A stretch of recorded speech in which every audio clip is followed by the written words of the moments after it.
अथ दुर्गा सप्तशती भाषा अथ देवी कवचम। महर्षि मार्कंडेय जी बोले, हे पितामह, संसार में जो गुप्त हो और जो मनुष्यों की सब प्रकार से रक्षा करता हो और जो आपने किसी को आज तक बताया ना हो, वह कवच मुझे बताइए। श्री ब्रह्मा जी कहने लगे, अत्यंत गुप्त व सब प्राणियों की भलाई करने वाला कवच मुझसे सुनो।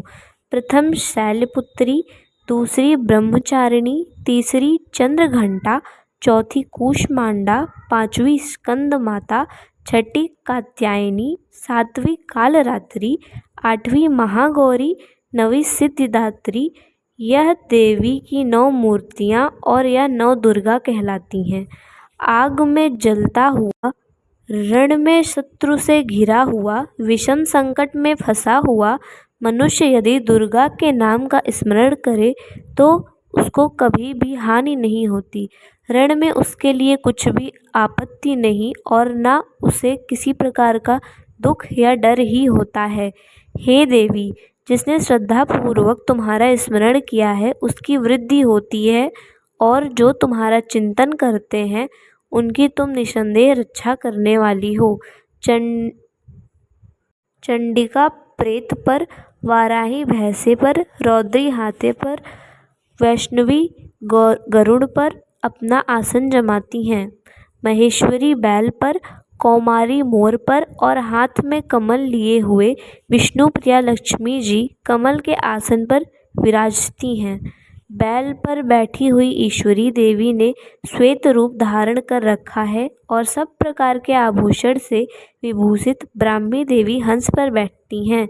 और इस प्रकार यह सब देवियां सब प्रकार के योगों से मुक्त और अनेक प्रकार के रत्न धारण किए हुए हैं। भक्तों की रक्षा के लिए संपूर्ण देवियां रथ में बैठी तथा क्रोध में भरी हुई दिखाई देती हैं तथा चक्र, गदा, शक्ति हल और मूसल, खेटक और तोमर, परुष तथा पाश, भाला और त्रिशूल एवं उत्तम सारंग आदि शास्त्रों और दैत्यों के नाश के लिए और भक्तों की रक्षा करने के लिए और देवताओं के कल्याण के लिए धारण किए हैं। हे महारौद्रे, अत्यंत घोर पराक्रम, महान बल और महान उत्साह वाली देवी, तुमको मैं नमस्कार करता हूँ।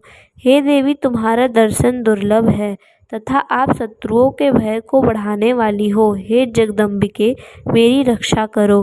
पूर्व दिशा में इंद्री मेरी रक्षा करें। अग्निकोण में अग्निशक्ति, दक्षिण में वाराही देवी, नैत्रिक कोण में खड्ग धारिणी देवी मेरी रक्षा करें। वारुणी, पश्चिम दिशा में वायु कोण में मृगवाहिनी, उत्तर में कौमारी और ईशान में शूलधारिणी देवी मेरी रक्षा करे। ब्राह्मणी ऊपर की ओर से मेरी रक्षा करे। वैष्णवी देवी नीचे की ओर और मेरी रक्षा करे। और इसी प्रकार 100 पर बैठी चामुंडा देवी 10 दिशाओं में मेरी रक्षा करे। जया देवी आगे, विजया पीछे और अजिता बाईं और अपराजिता दाहिनी ओर मेरी रक्षा करे। उद्योतनी देवी शिखा की रक्षा करें और उमा सिर की स्थित होकर मेरी रक्षा करें। इसी प्रकार मस्तक में मालाधारी देवी रक्षा करें और यशस्विनी देवी मेरी भौहों का संकरण करे। भौहों के मध्य भाग के नेत्र या नथुनों की यम घंटा देवी रक्षा करें।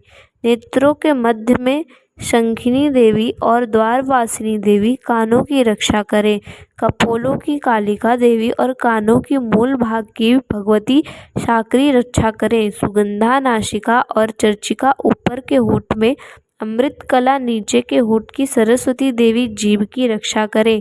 कौमारी देवी दांतों की और चंडिका कष्ट प्रदेश की रक्षा करें। चित्रघंटा गले की, घंटी की और महामाया तालु की रक्षा करे। कामाक्षी कोड़ी की, सर्वमंगला वाणी की रक्षा करे। भद्रकाली गर्दन की, धनुर्धरी पीठ की, मेरुदंड की रक्षा करे। कंठ में बाहरी भाग की नीलग्रीवा और कंठ की नील की नलकूबरी रक्षा करें। दोनों कंधों की खड्गनी और वज्रधारिणी मेरी दोनों बाहों की रक्षा करें। दंडिनी दोनों हाथों की, अंबिका देवी समस्त अंगुलियों की, शूलेश्वरी देवी संपूर्ण नखों की, कुलेश्वरी देवी मेरी कुछ की रक्षा करें। महादेवी दोनों स्तनों की, शोक विनाशिनी मेरे मन की रक्षा करें। ललिता देवी हृदय की, शूलधारिणी उदर की, कामनी देवी नाभ की, कुरुशेश्वरी गृह स्थान की, पूतना और कामनी लिंग की और महिष वाहिनी गुदा की रक्षा करें। संपूर्ण इच्छाओं को पूर्ण करने वाली महाबला देवी दोनों जांघों की रक्षा करें। विंध्यवासिनी देवी दोनों घुटनों की और तेजस्वी देवी दोनों पाँवों की, पृष्ठभाग की, श्रीधरी पाँव की उंगलियों की, स्थलवासिनी तलवों की, दंत्रिता कारालिनी देवी नखों की, ऊर्ध्वकेशिनी केशों की, बागेश्वरी वाणी की रक्षा करें। रोमावलियों के छिद्रों की, कौम्बोरी त्वचा की, बागेश्वरी देवी रक्षा करें। पार्वती देवी रक्त मंजा वंसा मांस हड्डी की रक्षा करें। कालरात्रि आंतों की रक्षा करें। मुकुटेश्वरी देवी पित्त की, पद्मावती कमल कोश की, चूड़ामणि कफ की रक्षा करें। ज्वालामुखी नसों के जल से रक्षा करें। अभेद्या देवी शरीर के सब जड़ों की रक्षा करें।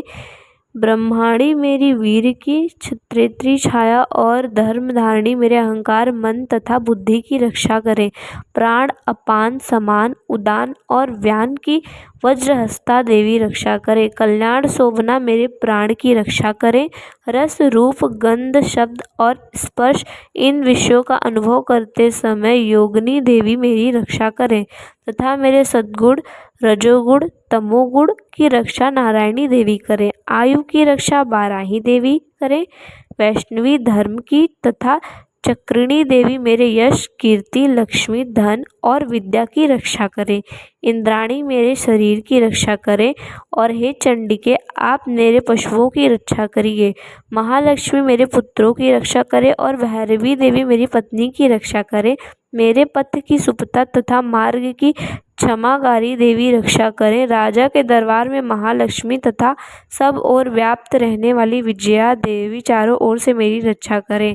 जो स्थान रक्षा से रहित हो और कवच में रह गया हो उसकी पापों का नाश करने वाली जयंती देवी रक्षा करें।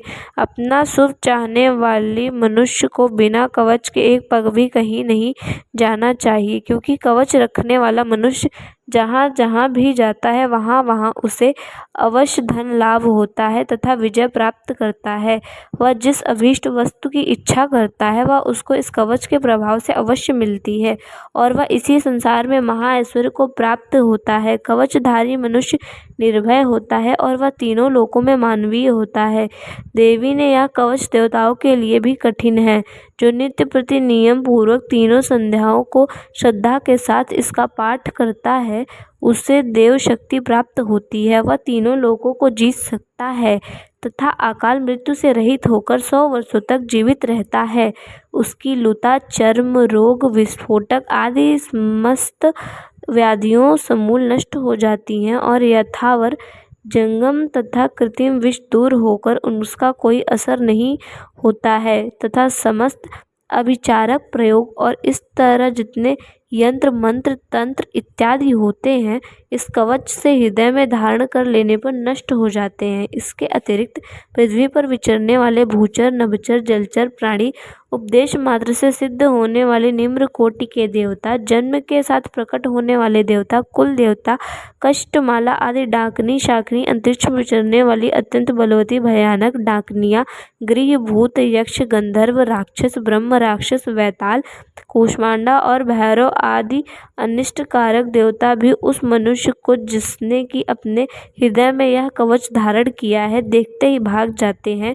इस कवच के धारण करने से मान और तेज बढ़ता है। जो मनुष्य इस कवच का पाठ करके उसके पश्चात सप्तशती चंडिका पाठ करता है उसका यश जगत में विख्यात हो जाता है और जब तक वह वर्णित पर्वत और कानंदित इस भंडल में स्थित और तब तक यहाँ पुत्र पौत्र आदि स्थान परंपरा बनी रहती है। फिर देहांत होने पर ऐसा मनुष्य परम पद को व्याप्त होता है जो देवताओं के लिए भी कठिन है, और अंत में सुंदर रूप को धारण करके भगवान शंकर के साथ आनंद करता हुआ परम मोक्ष को प्राप्त होता है। अथ अगला श्रोतम। मार्कंडेय जी कहते हैं, जयंती मंगला काली भद्रकाली कपालिनी दुर्गा क्षमा शिवा धात्री स्वाहा और स्वधा, इन नामों से प्रसिद्ध देवी तुम्हें मैं नमस्कार करता हूँ। हे देवी, तुम्हारी जय हो। प्राणियों के संपूर्ण दुख हरने वाली तथा सब में व्याप्त रहने वाली देवी तुम्हारी जय हो। काल रात्रि तुम्हें नमस्कार है। मधु और कैटव दैत्य का वध करने वाली, ब्रह्मा को वरदान देने वाली देवी तुम्हें नमस्कार है। तुम मुझे रूप दो, जय दो, यश दो और काम क्रोध आदि शत्रुओं का नाश करो। महिषासुर का नाश करने वाली तथा भक्तों को सुख देने वाली देवी तुम्हें नमस्कार है। तुम मुझे सुंदर स्वरूप दो, विजय दो और मेरे शत्रुओं को नष्ट करो। हे रक्त बीज का वध करने वाली, हे चंड मुंड को नाश करने वाली, तुम मुझे रूप दो, जय दो, यश दो और काम क्रोध आदि शत्रुओं का नाश करो। हे शुंभ निशुंभ और धूमाक्ष राक्षस का मर्दन करने वाली, मुझको स्वरूप दो, विजय दो, यश दो और मेरे शत्रुओं का नाश करो। हे पूजित युगल चरण वाली देवी, हे संपूर्ण सौभाग्य प्रदान करने वाली देवी, तुम मुझे रूप दो, जय दो, यश दो और काम क्रोध आदि शत्रुओं का नाश करो। हे देवी, तुम्हारे रूप और चरित्र अमित हैं। तुम सब शत्रुओं का नाश करने वाली हो। मुझे रूप, जय, यश दो और काम क्रोध आदि शत्रुओं का नाश करो। पापों को दूर करने वाली चंडिके, इस संसार में जो भी व्यक्ति भक्ति से तुम्हारा पूजन करते हैं, उनको तुम रूप तथा विजय और यश दो तथा उनके सभी शत्रुओं का नाश करो। रोगों का नाश करने वाली चंडिके, जो भक्ति पूर्वक तुम्हारी पूजा करते हैं, उन्हें रूप दो, जय दो, यश दो और उनके काम क्रोध आदि शत्रुओं का नाश करो।